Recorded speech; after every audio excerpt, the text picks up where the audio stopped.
Hello and welcome to Gardening at 58 North. So in this video I'd like to give you guys a tour of my parents' garden. It'll probably be quite a long video, so I'll put some chapters in the timeline at the bottom so you can skip ahead to different parts of the garden, because there's a lot to show in this garden, and I think I'll just get it all in one video. So I'll give you a quick overview of the garden. My parents basically moved here 8 years ago.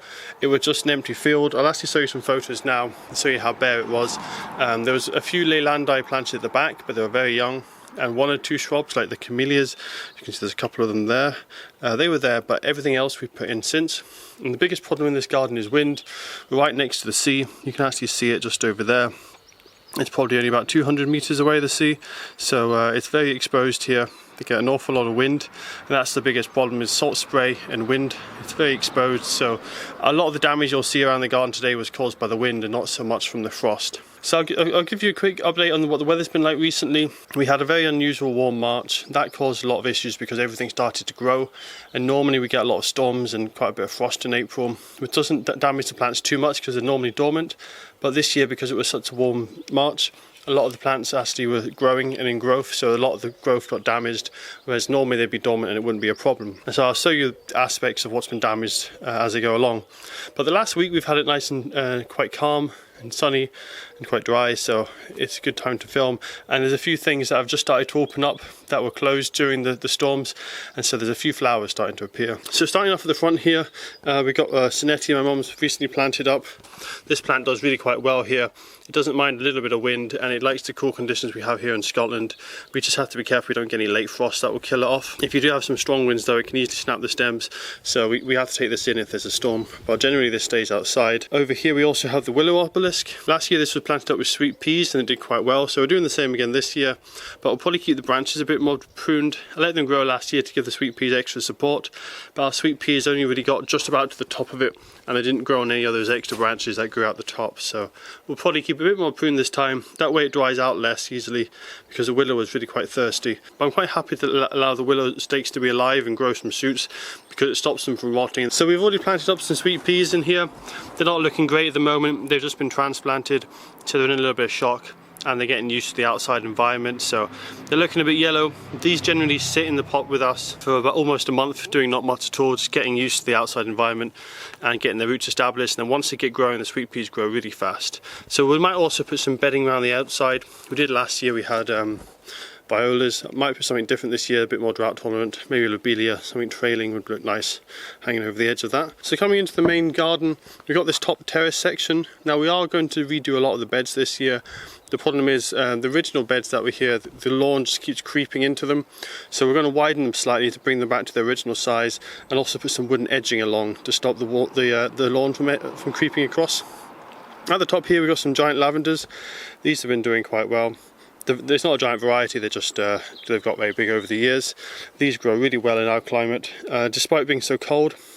I think it's because this is in full sunny position. The soil here is incredibly sandy, which helps, because these are like a free draining soil, and they're quite tolerant of the exposed location that we have, so they don't seem to mind the wind at all, even when the flowers are coming out.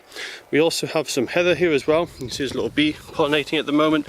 Now the heather is very similar. It grows naturally on the tops of mountains in Scotland. It's a native plant, so it does particularly well here, and it is quite tolerant of wind-swept locations, so this always flowers nicely. This is just at the end actually.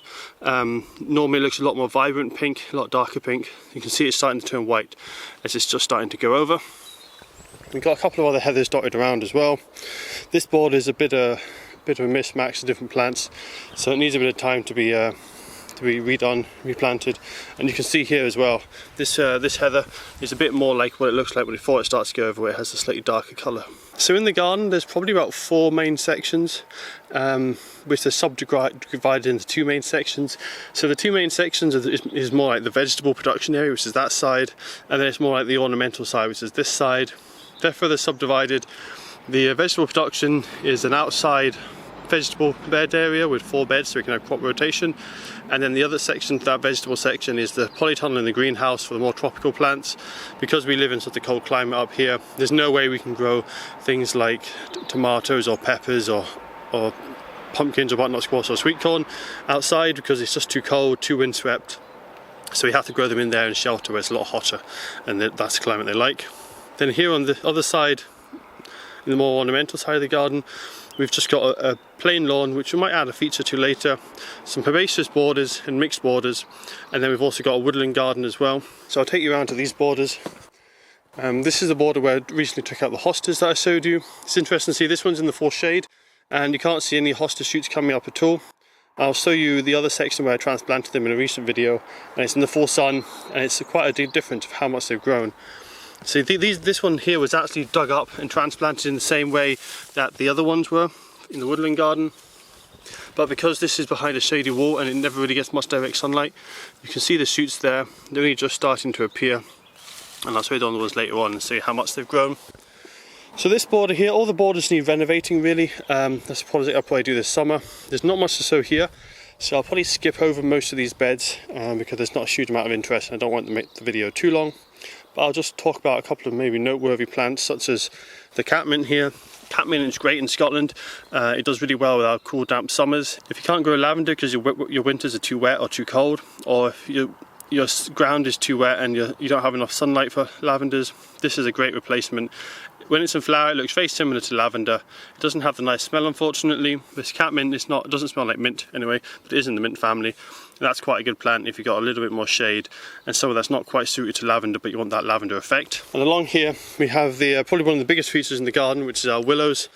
This was put in mainly as a windbreak, and the idea is we coppice them every other year. So we always have some growing up tall. They've actually grown that tall last year, so they were cut down to this level here, 1 meter above the ground, and they grew 4.5 meters last summer. These will grow a bit taller this summer, but they'll mainly just branch out and thicken up. And the ones we cut this year, they will be the ones that grow up 4.5 meters this year. So I'll show you closer here. So for example, this one that hasn't been cut is already at about 5 meters in height. This won't grow much taller, might get up to 6 meters, but what it will do is put on loads of side branches and the stem will just thicken up a lot. And then these ones down here, which have been cut this year, these ones are going to grow about 4.5 meters in height and look pretty similar to what those ones look like now.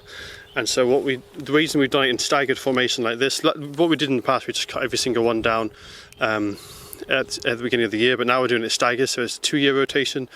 The reason being we had a lot of wind in spring and we had no protection until midsummer when these can finally get up to height. So doing it like this has hopefully given a bit more protection in spring. But as I say, we had that warm March, and this is one of the plants that suffered the most. So you can see here there was loads of nice growth starting to grow in these, lots of little leaves, and all the shoots at the top have been absolutely blasted by the strong cold wind, and they've just been dried out and basically killed off. So we'll see how much these recover. The main trunk should be fine, but this is certainly going to set them back. It might be a bit slower to establish this year. If we come lower down with a bit more sheltered from the wind, you can still see there's a little bit of damage, but the plants are looking much better. There's not any serious damage, it's just a little bit of damage on the leaves, and it should grow out of that okay. The same thing happened with our raspberry plot here. We've got a very long raspberry plot. That probably produces more raspberries than we need, but goes all the way down the middle of the garden. This also provides a bit of shelter as well, because as you can see from this one, this is actually about 7 foot tall, so they get to a decent height. The tops normally die off from the wind. You can see the top there has died off. A lot of them die off, especially as this is an autumn flowering one. What we tend to do is allow it to fruit in the autumn. We get a small harvest. The stuff that fruits is at the top, that dies off, and then we have all these side shoots that come in spring, and we get a summer harvest. So instead of having a bumper crop in autumn, which is what would happen if you cut this to the ground every year and grew the autumn fruiting raspberry as an autumn raspberry, what we do is we allow the cane to grow for 2 years. That gives us a longer window of harvest, and we don't get the bumper crop, so we don't have a glut of food basically. These were damaged. You can see the leaves were quite badly damaged on these, but fortunately the leaves were protecting the shoots and the flowers, so we're going to get some flowers coming through on these. I was a bit worried that we might have lost the entire summer crop, but fortunately the flowers look protected, and as long as we don't get a hard frost or strong gale force winds, these will hopefully survive, although I'm pretty sure we will get another gale force wind because we get a lot of storms in this part of Scotland.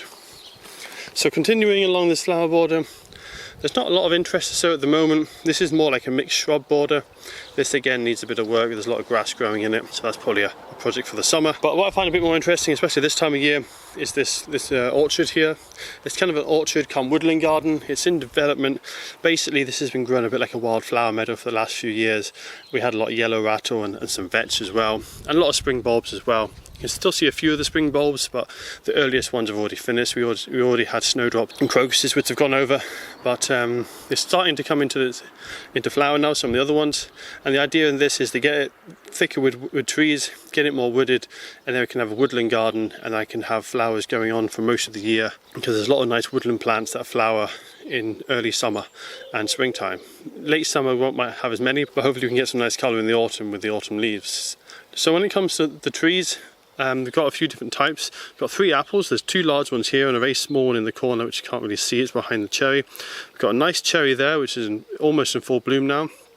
We've got a plum here, or it might be a damson. I'd need to double check what my dad planted. And then there's a plum or damson that was also here when my parents moved in. We also have some kind of sub-story plants, a bit like you would have in a woodland. You have some small shrubs, and we've got currant bushes and gooseberries. These again have been absolutely decimated by the cold wind and the frost. You can see their leaves are really badly damaged. Now the flowers fortunately seem to be okay. They're actually just starting to open. They don't look like much, they're just like these little green things. You can see a flower just there actually. And they're just these little tiny green things that come up. Hopefully we'll still get a crop of gooseberries, but maybe not quite as good as it should have been. You can also see some of these other plants, such as this euonymus here. It's also been blasted by the frost and the cold. Just to say, this is a really windy garden, so the wind's been quite bad this year. So some of the other trees of interest, this is the contorted hazel I transplanted in a previous video. I'll put a link into the description for that. This looks like it's going to survive, which is good because this has such big roots, it was hard to transplant. There's quite a few new leaves starting to appear. You can see a few on this section, on the younger branches.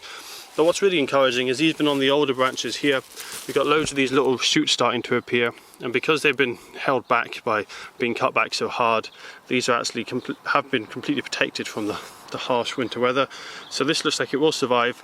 There's loads of these little red shoots appearing all over, so it's looking quite hopeful that this will come through. We'll just need to keep it well watered until its roots get established. Coming across here, we've got some nice spring flowers. So we've got some Skillia down there. These can be a bit invasive and spread a lot, but because we've got a lot of grass at the moment, they've not been spreading too much. And we've also got quite a few fritillaries coming up at this time of year. You can see the fritillaries there, they have this really nice checkerboard pattern. You don't get many plants with a checkerboard pattern, so it's quite nice to see.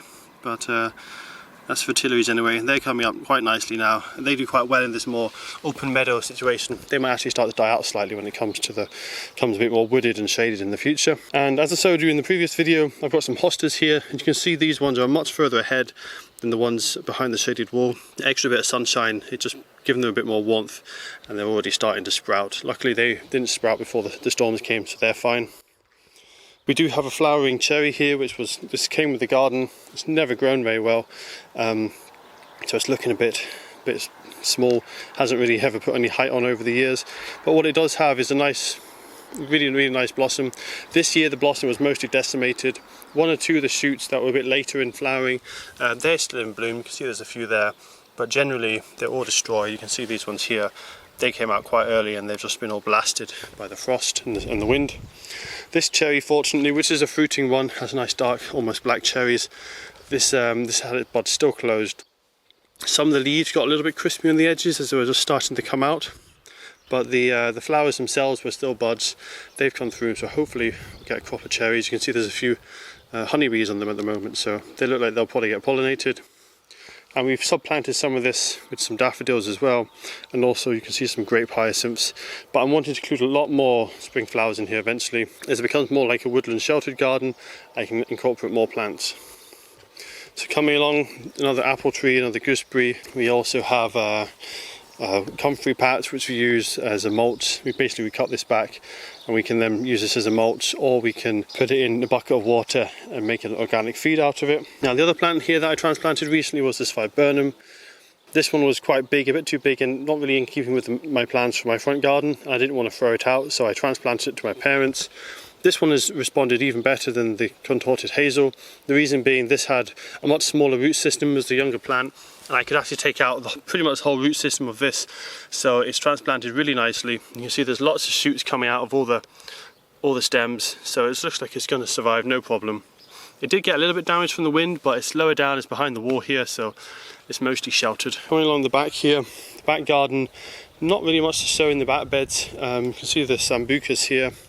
This is a black leaf variety that was also blasted by the wind, and this is actually something that's normally a bit more tolerant of exposed locations. Fortunately, the camellias here, they didn't get too badly damaged. We have lost a few flowers, but and the leaves are quite solid, and most of the flowers were still in buds, so they're actually okay. The Virginia, however, wasn't so fortunate. That was absolutely blasted by the wind. The leaves are looking really quite untidy, and the flowers got destroyed as well, so we cut all the flowers off. This is a plant I might have to actually cut all these leaves off soon and allow some new leaves to come through, because it's looking quite messy. So now coming into the vegetable section of the garden, we're about halfway there with the planting up. So this is the potato plot. My dad finished this just a few days ago, so nothing to see here, but all the potatoes are in the ground. They're just waiting for some warmer weather and they'll start popping up. Before I show you the rest of the vegetable plot, I'll show you a bit more on this back bed. We've got this camellia here, which is a slightly different variety, and the flowers seem to have kept a bit better on that. We also have a nice forsythia here, which unfortunately got absolutely blasted by the wind. You can see on this side they're all fine. Where it's more kind of congested inside the branches, they're a bit more sheltered, they've survived. But these branches on the outside, they were more exposed to the wind and they've really been blasted. And if I come around this side, you can see it more. This side, this is the direction of the wind, and they've just been all crisped up, so quite a bit of damage on that, unfortunately. So in the vegetable plot, I've tried to get a little bit more protection from the wind. Basically, everything we do in this garden is trying to get more protection from the wind. It was just an open site. That's why I put the willow in, several trees. We just want to get some more protection. And in fact, the biggest thing that we did that made a lot more shelter was putting in the polytunnel. That really helped deflect an awful lot of wind from this area, along with the greenhouse. So these two vegetable plot beds over here are actually quite well sheltered. So the eucalyptus tree here, this is about the age of the garden, or at least as long as my parents have been here. It's about 8 years old. It's grown very fast. You'll probably notice, compared with most eucalyptus trees, it's not that tall considering how thick the trunk is, and there's a slight lean on it. It was leaning a lot more last year. I cut a lot of branches off on this side to straighten it a bit, and it's looking a lot better for it. But it gets spattered by the wind every year. It gets a lot of wind damage. This year wasn't too bad, although I've shown you a lot of damage in the garden. That's mainly because the plants were ahead of time and were too sensitive to the colder weather. It wasn't the worst storms we ever had. This has had really bad storms in the past and has lost virtually every single leaf and still come back. So it's looking really quite good this year considering what it's like normally. Minimal damage on most of the leaves. They are damaged. You can see quite a bit of browning on some of these leaves here. But compared to what we've had in the previous years, it's doing a lot better. And it just gives a bit of protection in the middle of the garden. Because even though we put protection of trees and polytunnels around the edge of the garden, the wind kind of spirals round and down, and so we need protection in the middle as well. And because we have very long summer days and we only go outside in the summertime, the shade that it does cast isn't normally an issue because it tracks around the whole garden. The sun isn't like in other garden trees where it comes at 180 degrees. It actually rises over there in summer. It comes right round. Today's late morning, so it's up there at the moment. Midday it'll be over here, and then it actually sets all the way round over there. So we actually have it rising in the northeast and setting in the northwest. So it's a very large arc. So the shade cast by this isn't really a big issue. But we might have to prune it in the future if it does get too big. And we always have to keep an eye on the roots. But luckily we dig over these plots every 4 years. So any roots that come through we cut off to try and encourage them to go deep and not suck up all the nutrients and water from the vegetable plots. The soil here was originally very sandy, quite poor. It was quite dark mixed though, because there was this is a 200-year-old cottage. People have been farming or gardening in here for hundreds of years, and so they put a lot of material in the past, a lot of coal dust, so it was very black. It was almost like that rich soil you get in parts of the Amazon rainforest where they put biochar in the ground. But there was no organic matter left because nobody had gardened in this garden anyway for probably about 20-30 years before we started to do it. It was always just really a patch of lawn. So the soil is really nice now, loads of organic matter. The way we've done it is there's lots of mulch and also lots of seaweed. We live near the sea, so we just gather lots of seaweed, put cardboard down, cover it with seaweed, and then as the seaweed breaks down, we then mulch with wood chips or grass clippings, just keep adding to the organic matter. So we've got a really rich soil now, and the plants seem to do really well. You can see we need a huge amount of seaweed to cover the plots, so it does take time. We generally collect it over winter. And this will be the brassica plot. We've laid out the frame just to see the size of what it will be. We have to have a brassica frame here because we get a lot of cabbage white caterpillars, and if the butterfly or the cabbage white lays the eggs on the plant, the caterpillars will devastate the plant within a couple of weeks. They're really hungry, and there's loads of cabbage white caterpillars around here, so we have to have a cage with a fine net to stop the caterpillars, and also it stops the pigeons. There's a lot of pigeons around and they love anything from the brassica family, so that's also an issue. Now at the moment I do have some brassicas outside, which are over here, so I'll show you shortly. These are safe from the cabbage white butterfly for now because it's a bit too early. It's a bit too cold and windy still. They tend to come out later in the summer when it's a bit warmer weather. But we need to keep an eye out. As soon as they come out, we need to make sure these are covered.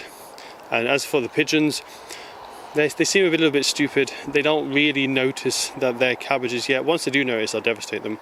But we're in and out of that polytunnel quite regularly, so we can keep an eye on it from the house. To make sure the pigeons don't get there, and also it seems to take the pigeons a few weeks to find them, so because we're taking these in and out every night, the pigeons seem to not notice that they're actually cabbages, or not yet anyway. So we've got 4 plots here. The reason is for crop rotation. We don't want disease to build up. One example of a disease we have in here is club root on the cabbages. It's a fungal disease that builds up in the soil and it causes the roots to be distorted. So we have to do crop rotation. We have to start the cabbages in pots, get them to a good size before we plant them in the garden, just to get them a head start. And we also have to put a lot of ash on the ground to stop it from getting too acidic. It also helps with club root. My parents heat their entire house with solar panels and log burning stove, so there's huge amounts of ash, and we basically feed all the vegetable plots with the ash to keep the soil a bit more alkaline, because it's sandy here. We get quite a bit of rainfall in the winter. It's naturally acidic soil, so that keeps it a bit more alkaline, which is really helpful for brassicas, but also feeds a lot of potassium into the soil and phosphorus. So the other plot we have is the bean plot, or the legume. We also put some root vegetables in here because with all the potatoes we actually need more sites of root vegetables, so we tend to put them in with the beans because we don't have that many legumes. We have normally each year we have runner beans, broad beans, monstew and normal peas, and that's all the legumes we have. Coming round, we have the allium plot, so we grow a huge number of onions. This is basically all onions this year. We need a whole plot for onions because we eat so many. I can't remember the numbers. It's maybe about 300, 400, 500 onions we grow every year, and my parents always manage to get through them all because we have 1 or 2 onions with almost every meal. We have a small section there with garlic because you don't need to use a huge amount of garlic when you're cooking. We don't need such a large section, and we also have some leeks as well. We might plant in the far corner. We don't have a huge number of leeks normally because they're quite a lot of work compared with the onions anyway. But leeks will also go on this plot. And then, as I said before, we got the potato plot is there as well. And when it comes to the brassica plot, we also use that for leaf vegetables. So we have some perpetual spinach down here, which was just planted out the other day. And we also have some perennial rocket, which was also just planted out. So these will also have leaf vegetables. All the brassicas in the cage, anything with salads or leaf vegetables that aren't in the brassica family, they won't be devastated by the cabbage white butterfly. They tend to go on the outside of the cage. So we also have a very small border at the back here. This is a work in progress. This section is mostly finished though. This is the rhubarb patch, which is just starting to sprout now. Fortunately, there wasn't too much damage from the storms. It's quite a sheltered position. You can see some of the leaves were damaged, but generally it was still dormant, so it's sprouting up okay. The rhubarb does fine in a shady location like this, and because, as I said before, the sun comes right round, almost 300 degrees, this will be in the sun first thing in the morning and last thing in the evening. So this section here, we'll probably add a pond here soon. We haven't really started. We made a start maybe years ago. We haven't finished that. So we're going to put a pond there. We're trying to get a bit more protection because this is the southwest facing aspect, and this is where most of the winds come from, predominantly southwesterly winds. They come barreling through here, and so we're trying to get a bit more protection. So we've got some holm oaks here. I've grown holm oaks in the middle of Scotland, although it says they're not supposed to be winter hardy past -10, -15. I've seen these down to -20 with absolutely no damage to frost, so they're actually a surprisingly hardy evergreen oak, even though they're from the Mediterranean regions, and they even seem to grow really quite well in our cool summers. Fortunately, they can handle salt spray and drought quite well, so they do really quite well in this garden with our sandy soil and with the strong winds. So there is a little bit of damage you can see on some of the leaves, but generally these go through the winter without any damage, so these make a great evergreen barrier. We've got lots of other ones planted up, but these are the only ones that really got to a decent size, and they make a really nice hedge as well. All of these are about 5 or 6 years old, grown from small acorns. So we've also tried to add a few more barriers, such as this broom, which is a lovely yellow colour in spring, but it's a bit early for that still. And we've also got a small rowan tree there, which is another plant that's very well suited to wind swept locations. Grows naturally in the tops of the mountains here in Scotland. It's got these really furry buds and leaves when they first appear, so they're quite well protected from the harsh drying winds. So these haven't got any damage, even though the buds were starting to come out. They've actually come through with no problem. So I'll show you all the vegetables we've got going so far. These are all outside to get hardened off. A lot of these are actually ready to be planted. We need to get that frame put up, and we need to wait for the worst of the weather to be over, and so we can get the brassicas out. But I'm trying to get them hardened up so that they can survive the outside environment. There's loads of different plants here. We've got kohlrabi on the right here. We've got some red cabbage, we've got purple sprouting broccoli, got some, I think this one is either a green cabbage or it's cauliflower. Later in the year I'll also grow some kale. We tend to grow kale over winter. There's only one left, I think, which is over here. Most of the kales we've already eaten. You can see that one there, it's just going to flower. And even when it does go to flower, you can use the flowers like broccoli. So the kales we grow over winter. So what I normally do is I sow the kales around about May, June time. They get planted out as we harvest the other brassicas, and then that gives us a crop right through to the end of winter into spring. Around this side we've got several plants. These are Brussels sprouts growing up here. We've got some Japanese cabbage here as well. We're going to try some tree spinners this year for the first time. I'm not sure how it will do with our winds, because this can grow to 6-7 foot in height, so it's just an experiment, see how it does. It should tolerate our cool summers quite well, but the winds could always be an issue. And we've also got several perpetual spinach plants there. These are the leeks for this year. Leeks always get planted out quite late. Even though I started these leeks from seed around February time, they're slow growing plants, they're very tiny seeds, it takes a long time for them to bulk up.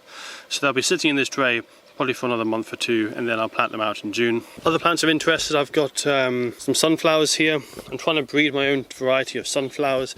Basically last year I planted a packet of sunflower seeds that were supposed to be small plants, and they all grew completely different. Most of them grew nothing like they were supposed to. Most of them were really large branching plants up to 4 meters in height. One of them grew incredibly branched, only grew to about 2 meters in height, but which was absolutely covered in side branches. These are the seeds from that one. I'm going to breed this at my parents' garden, collecting the strongest, bushiest plant every year. What I'm trying to create is a giant sunflower shrub, which basically has loads of branches on it, and they're quite strong branches and can tolerate windy conditions. And then at my house, what I'm going to grow is like a tree version. So I had one that was 4 meters last year with lots of branches. I'm trying to grow the biggest sunflower possible with the most number of heads. Hopefully I can get 5-6 meters high, but absolutely covered in branches and flowers. Last year I probably had about 30-40 flower heads on each plant, and that just finished because of the storms at the end of the year. But I reckon that plant could have had 100 flowers. So I collected seeds from them. They were grown at mine, and at my parents I'm growing this branch variety. But it's interesting to see even some of these seedlings are starting to show signs that they're trying to branch, even at a very young age. And normally sunflowers, if they do branch, they branch a bit older. So I'm quite excited to see how these are doing. Also, these are looking quite short. I'll show you a picture now of what the ones looking at my house, and they're completely different, so it looks like it's working quite well. I'm just going to selectively collect the ones with the most favourable characteristics every year and see how far I can get with breeding my own variety of sunflower. So I'll take you now into the polytunnel. Might be a bit difficult because it's quite humid in there. I've kept the door open so hopefully it doesn't steam up the camera too much, and so I'll give you a tour. So at the moment we've got a few tropical plants in here. We have a extractor fan on at the moment. I'll just turn it off now, but I just wanted to show you an operation before I turn it off. So that extractor fan is part of the heating and cooling system in the polytunnel. When I originally set this polytunnel up with my parents, I set up a large underground tubing which basically goes all the way around underneath this paving here down. It loops twice around a fuel tank. I think this fuel tank is probably about 350-500 litres in size.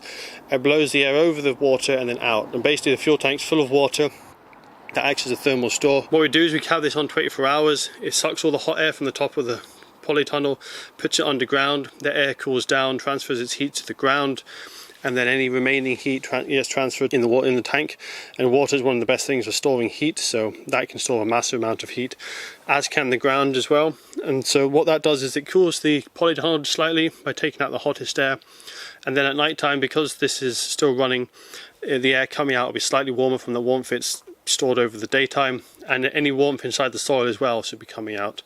Now this system isn't perfect. If we wanted to do it better, it should have had about 3 or 4 times the number of piping, but this was already well over £100 just for the piping that we did, so we didn't want to spend too much money. And the other problem we have is we have a very high water table. This whole area can actually get flooded to the height of the slabs in a really wet winter, and in most winters the water table is only a foot underground. So we've only buried the pipes about 2 foot deep, maybe 3 foot, but ideally we would have buried them deeper to get a better effect. And the only upgrade I might do in the future is upgrade the fan. We've already upgraded it once, but I've put the wrong type of fan. This is an axial fan. What I should have really done is use a centrifugal fan, which will have a lower throughput but will have a much higher pressure. And because it's a long piece of tubing, it's the pressure I want, not the throughput of air. It's the pressure to push it through, because although this has a high throughput, by the time it goes all the way around the piping, because it's a low pressure airflow, it doesn't come out as strongly. It does come out at the bottom here, and we often have a thermometer in here to measure the temperature, and usually it does take out almost 100% of the heat. So the air going in can be 30-40 degrees, and it'll come out here about 10 or 15 degrees. But that means we have a too slower airflow, so we need a faster airflow, get more air through the system. That's something we might upgrade in the future. So we haven't got a lot going on in the polytunnel yet. This place will become an absolute jungle later in the year. It actually becomes almost impossible to film because we get loads of condensation dripping from the roof, and there's so many plants, the place is so humid and hot. Whenever I take my camera in here, it just steams up straight away. So now is one of the few times I can get in. We've got a few plants. These are some tomato plants just brought over today. They're very leggy and they're fallen over, but once they get repotted, they'll be fine. Tomatoes are very easy to get leggy if you keep them warm without enough light.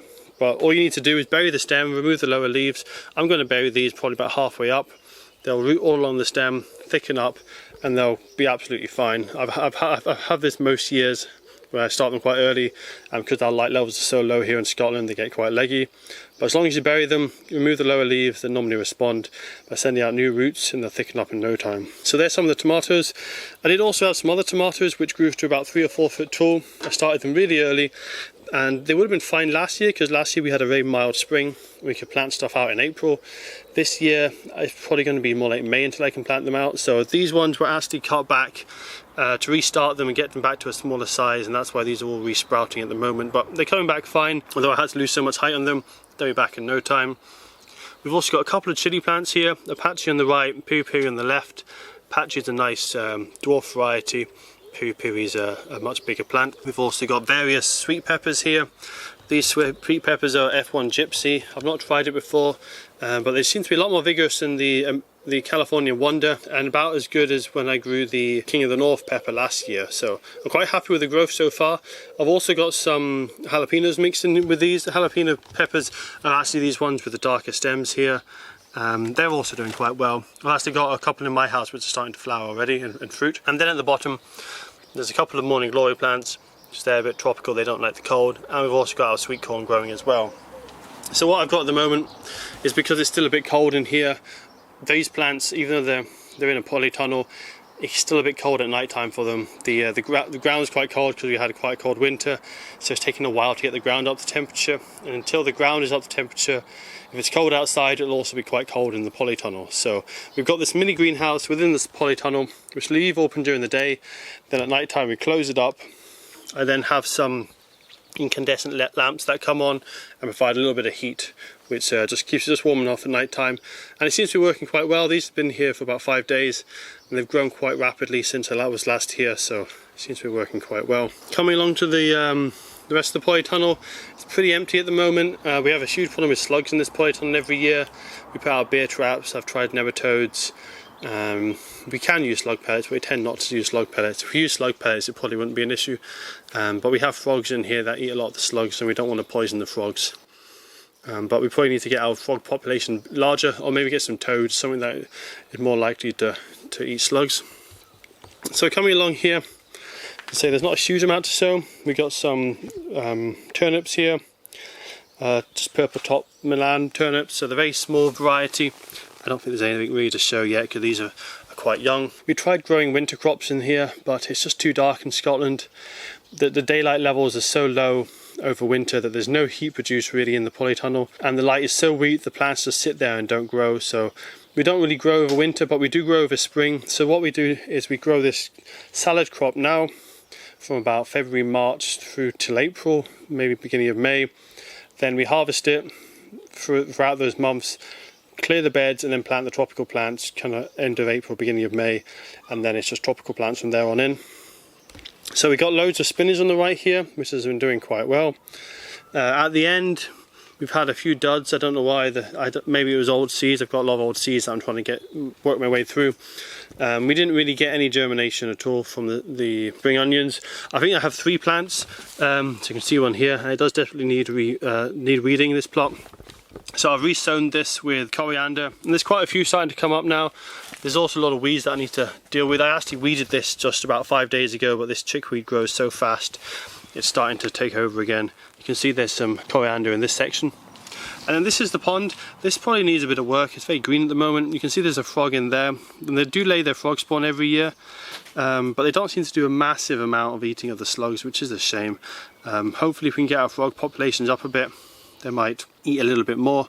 You can see there's 1 or 2 tadpoles. Most of them are actually under the water at the moment. But as I say, there's 1 or 2 tadpoles this year. Hopefully next year we'll get a bit more tadpoles and more frogs to eat those slugs. Coming along, this was supposed to be a mixed salad, mixture of lettuce and radishes. There was loads of lettuce seeds coming up, lots of little lettuce seedlings, and then the slugs just went crazy and ate every single lettuce pretty much. So all we're left with is these 3 small plants here, which are nice healthy plants, but that's all we have really for lettuce on this side, and the rest is all radishes. My parents have already been harvesting a huge number of radishes. You can see they're already a decent size, so there was a lot fuller, and we're just going to slowly thin them out and then plant this up with peppers and tomatoes. The middle bed is where we just dumped all the mulch for now. We'll need to put this mulch in the beds once we plant up the beds, but I've been trying to keep the beds mostly mulch free, partly so I can grow salad crops, but also so we can get the soil heat up. There's not a big problem here, but it's a big problem in the greenhouse. We've got the fan running here, which pumps a lot of heat into the ground, so I'm not so worried about the mulch in this part of the polytunnel. But certainly when it comes to the greenhouse, we try and keep it mulch free until we plant the plants up and get the soil up to a decent temperature. So this is going to be where the cucumbers are growing up this frame, and there's going to be also sweet corn in the middle. The sweet corn needs to be in the middle because of the height it grows. And we'll probably also grow some French beans. French beans tend not to do so well in our climate outside, so we grow them inside. And then just at the end, we've got a little strawberry patch which is starting to grow up quite nicely. We also have some Japanese cabbage here, and then I also have the sunken pit, which last year was a bit tricky because we had so much rain it kept getting flooded. Hopefully this summer won't be as bad. Winter's normally the biggest problem. We do have to use slug pellets in this pit because the frogs can't get in there, and no other wildlife can get in here, so we don't worry too much about using slug pellets in there. But if we didn't, because it's a damp pit, because it's damp and humid, the slugs just go crazy. So this is what this does is it stores the heat during the day and then slowly releases it at night. It's in between the 2 pipes that pump down the heat, but also this gets hot during the day with these polycarbonate covers. The heat then gets absorbed by the bricks and then radiate them out at night. So this stays around 15 degrees during the night time, so it's fine for the young plants like the tomatoes. So that's another place, because we don't have enough space in that mini greenhouse. We also have some plants in the sunken pit. We did actually grow some climbers in here. We did have morning glory climbing all up here. Probably not going to do it this year because it got a bit too big and out of hand, but it did look really nice. And we might try a few more outside again. They did okay outside in the sunniest locations, but generally it's too cold in Scotland for tropical climbers like morning glory. So we kind of let the strawberry start to take this area over. So we'll probably have a strawberry patch there, as well as a strawberry patch over here. And we're going to grow sweet peas up this section. The sweet peas look really nice. We also grow sweet peas outside, but the sweet peas here will flower earlier and they'll last longer into the winter as well because they're protected and it's much warmer. So what I'll do now is I'll take you to the greenhouse. So this is my parents' greenhouse. Because of the extremely strong winds we get here, what we've actually had to do is tie a mesh over the top of it. This is to stop the panels popping out. We do have plenty of clips, Z clips and W clips to hold it down, and I think there might even be some putty sealant in some of these areas as well. You can see there's some silicone there. But even with all those precautions and being next to a wall and being behind the polytunnel, we still get very strong winds that can pop panes of glass out. The glass, it can be a bit of an issue because if it is that strong that it can pop the glass out, it can actually fly across the street, and we've had it before do that, so that's why we put this mesh on. So this is the greenhouse. There's nothing much in here. The reason being, I'm trying to get the ground up to the decent temperature. Last year we had a couple of issues in here. I mulched it too early. The ground didn't get up to temperature because it was insulated by the mulch and the plants grew a bit slow. Also, I had a problem that I've never seen before, and that is we had wood lice eating the stems of our plants. I've never known wood lice to be a problem for plants. Normally they just eat dead or rotting vegetation or rotten wood. But for some reason the wood lice went crazy and started eating the stems of the plants, completely killed every single one of our aubergines in here, and badly damaged a lot of our sweet peppers and chili peppers. So this year what I've done is I've cleared it all out, I'm letting it get really dry. I've got rid of all the mulch as well, so there's hopefully not much food for the wood lice. And then what I'm hoping is most of the population will die off. Any that do survive here, once I put the mulch out, hopefully there's plenty of food for them and they'll go for the mulch, they won't go for the plants. So that's why there's nothing much to see here. Just been recently weeded. I'm keeping it dry as well so that the weeds don't grow. I did have my cycad in the corner there, which we've now taken to my house, and we have our lemon verbena here as well, which grows absolutely massive. It probably covers this whole corner actually by the end of summer. We just cut it back every year. It likes a hot Mediterranean climate, and our frosts are a little bit hard for it. So here in the greenhouse it gets a bit of protection. It gets killed back to the main stems every year with the frost, but it doesn't get killed back to the ground, and so it regrows and it does really nice. It's actually the nicest lemon plant that I know of. Out of all the lemon scented plants like lemon balm and other things, lemon basil, this was the one that I think smells the most incredible.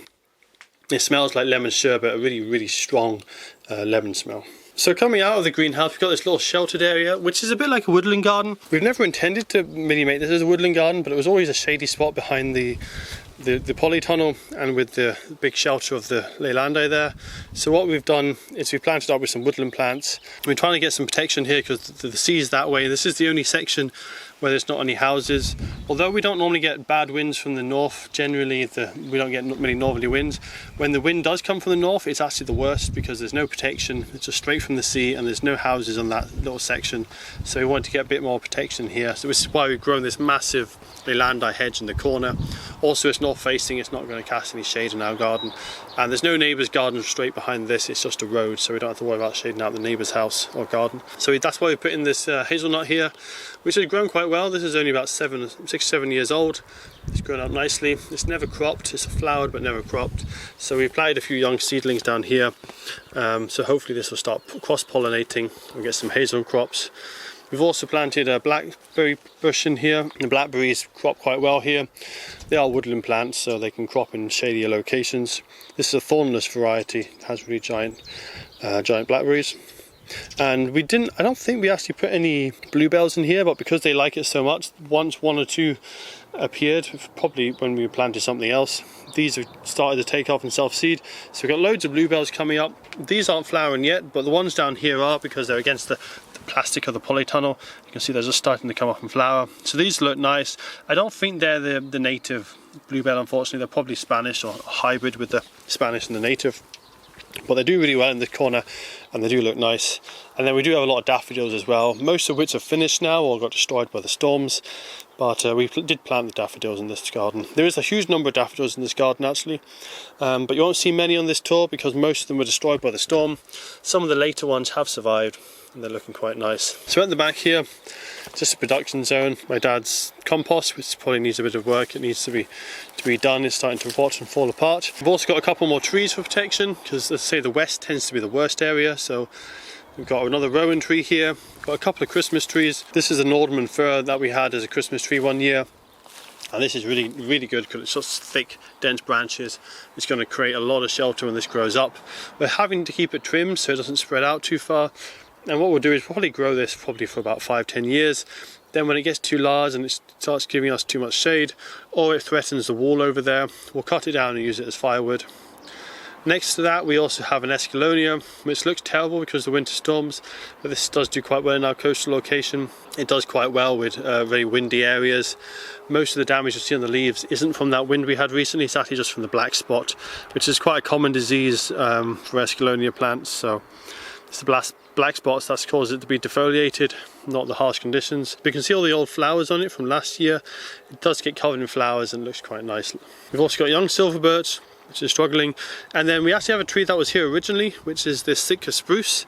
This has really been struggling over the years. You can see there's lots of new leaves needles starting to form with those buds, but this had a lot of aphids. There's a type of aphid that attacks Sitka spruce, and it can cause all the needles to fall off. This was completely defoliated for the last 2 years, and so it was growing really slow and it was struggling. Last year was the first year that it started to recover, and it's looking a lot thicker now. You can also see the growth at the top. Last year was quite good. It grew probably about ½ a metre, maybe a bit more. But in previous years, such as this one here, you can see the growth was actually 1 metre in height. It was growing really fast. And then at the top there's a little section where it grew only about 10 centimetres each year when it was really struggling. So hopefully this is going to get going again. Sitka spruce does really well in our climate. It can grow 2 metres a year if it's happy, which it often does in the woodlands and forests around here. So this would be a fast growing tree.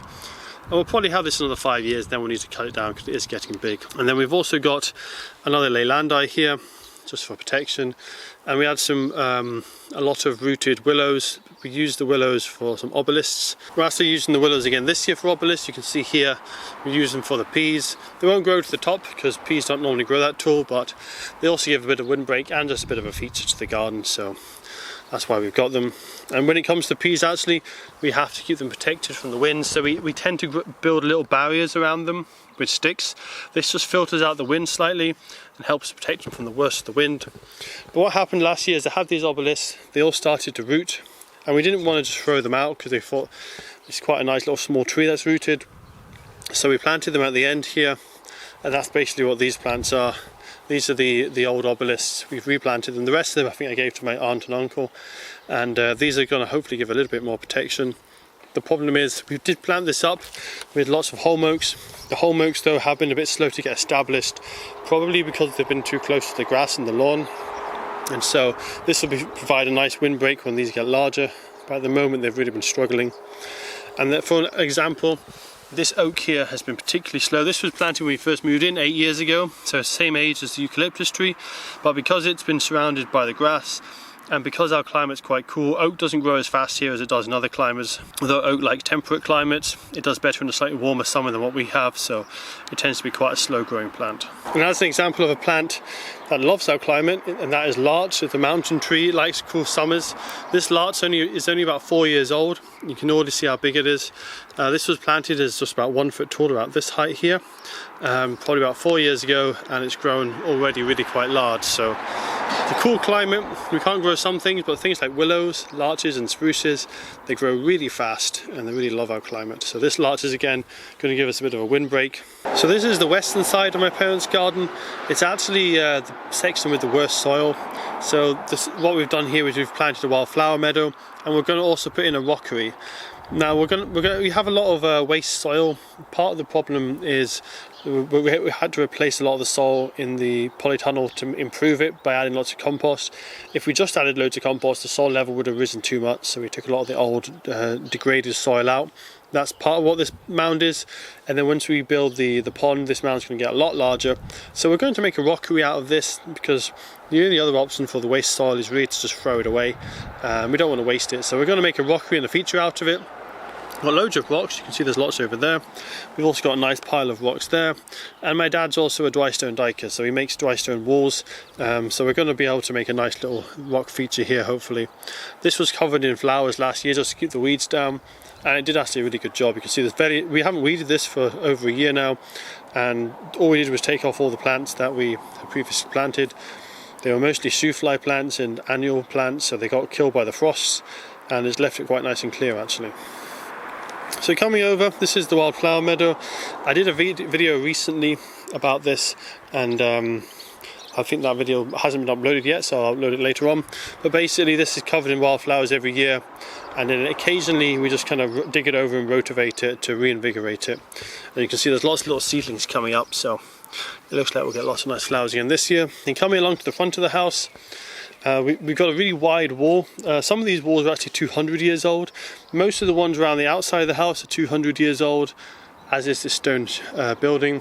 These walls, it's maybe Victorian, a bit more recent, but generally the walls are very wide and old. So the way they tend to build these walls is they cement the outsides, and then the inside is just infilled with rubble, and it's not cemented, it's just like dry stone or infilled with rubble. So what we did is we took off the concrete coping, and we've actually dug out the rubble from the middle, and we planted it up with some alpines.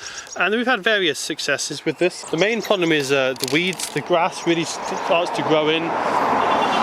And that seems to be the biggest issue. So you can see this one here has got a bit grassy. We'll probably need to do a bit of weeding here.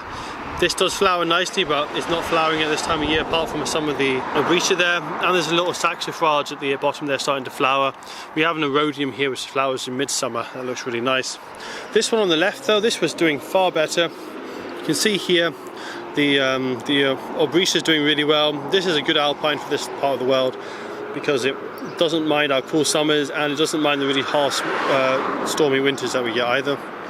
And then we've also got an armeria, also known as thrift, and this does very well in our climate. It actually grows native all over the seafront down here, very tolerant of salt and high winds and also drought. So this grows really well here. So it's got a nice big clump, got loads of flower buds coming. This actually, it'll start flowering in May, and it'll flower the whole summer. At the front of the house here we also have this small section.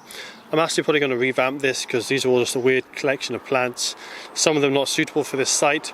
We're going to redo this, probably have a coastal garden with gravel, something like that. But I'll go along to the front of the house now. There's quite an interesting mixture of plants here. We've got this large climbing rose, which I've been pruning every year and getting it into a really nice controlled shape. And it's starting to look really good. On the left, it's been blasted by the wind, so you can see a lot of damage on all these shoots. It's not doing too well. On the front here, where it was sheltered, you can see the difference, and also kind of gets more sun. This is south facing, gets the sun all day long pretty much. This is really starting to leaf up nicely. And what I have to do is actually prune a lot off this side, because it tends to grow too much here and not enough on this side. And on the front side, we don't have much space left, because I don't want to take it any further to the east, because most of that wall is covered up with wisteria. I want to take it more towards the north, so I'm trying to make it grow that way, but it doesn't naturally want to grow that way because it's a shadier side. So I'm just doing lots of selective pruning to try and get it over that side. It is the largest section of the plant because I've been doing that, but if I hadn't have been doing that, it would actually be much larger on the right hand side. And you can kind of see that with some of the stems. The stems are more vigorous and thicker on that side. So coming along the front here, the gravel here needs weeding. We normally have a lot of foxgloves which look great, but there's this particular type of aphid, and once it gets into your foxgloves, it just absolutely decimates and kills them. So this year we've actually lost most of our foxglove plants.